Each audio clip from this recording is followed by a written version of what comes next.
I'm able, as the former president of the Illinois AFL-CIO, to talk about the 8 years that Barack Obama was a state legislator.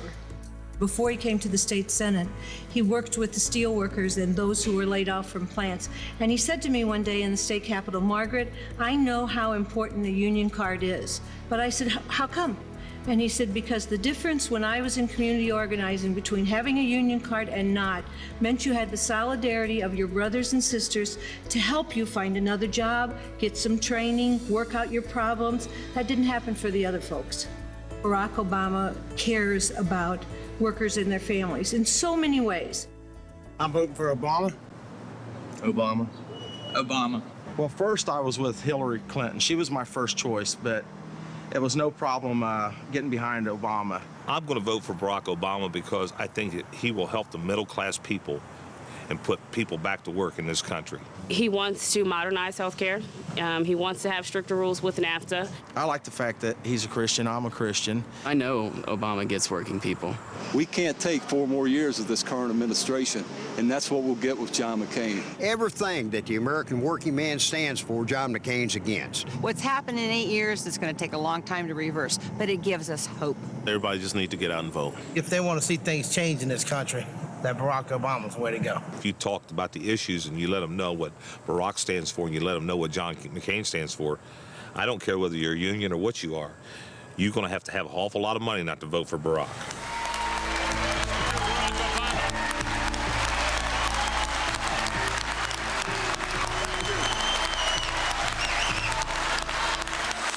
Imagine a president whose life story is like so many of your own.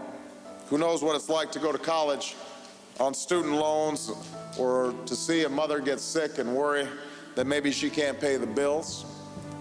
Imagine an America where our politics is not based on fear, but is based on hope. I've spoken with union members and working Americans all across this country. Small towns and big cities and living rooms and VFW halls, in coffee shops, at plants and farms and factories. There's one thing I've found in common. They all want to know that they're being given a fair shot in life, that wages they're making will be enough to raise a family, that they'll be able to afford health care if they or their loved ones get sick, that they'll be able to send their kids to college even if they're not rich, and that they'll be able to retire with dignity and respect and security after a lifetime of hard work. They're common hopes and modest dreams. But for a long time, they've been out of the reach of too many families here in America. I know something about this.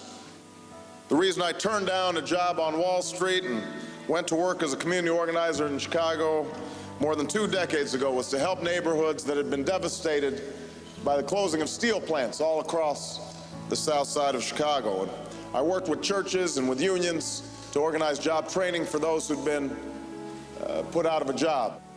And it taught me the most valuable lesson in my life, that ordinary people can do extraordinary things when they're given a chance, and that change doesn't happen from the top down. Change happens from the bottom up because we mobilize the American people to bring about change. I want to play some offense. I'm ready to play offense for a living wage. I'm ready to play offense for a secure retirement. We're ready to play offense on universal health care. If we want to stand up for workers' rights abroad, we've got to look out for workers' rights here in the United States of America. I opposed NAFTA. That's why I opposed CAFTA. That's why I opposed permanent normalized trade relations with China without having some sort of assurances that American workers and American consumers were going to be looked after. We need to strengthen our unions by letting them do what they do best, and that is organize our workers. If a majority of workers want a union, they should get a union, and that is why I intend to sign the Employee Free Choice Act when it lands on my desk. The American people have a choice in this election. We can keep playing the same old Washington game, or we can choose a different future. There's a moment in the life of every generation where that spirit of unity and hopefulness has to come through if we're to make our mark on history. This is our moment. This is our time. And if you will march with me, if you will organize with me, if you will vote for me, then I promise you this, you and I together, we are going to change this country. We are going to change the world. Thank you very much, everybody. God bless you. Thank you.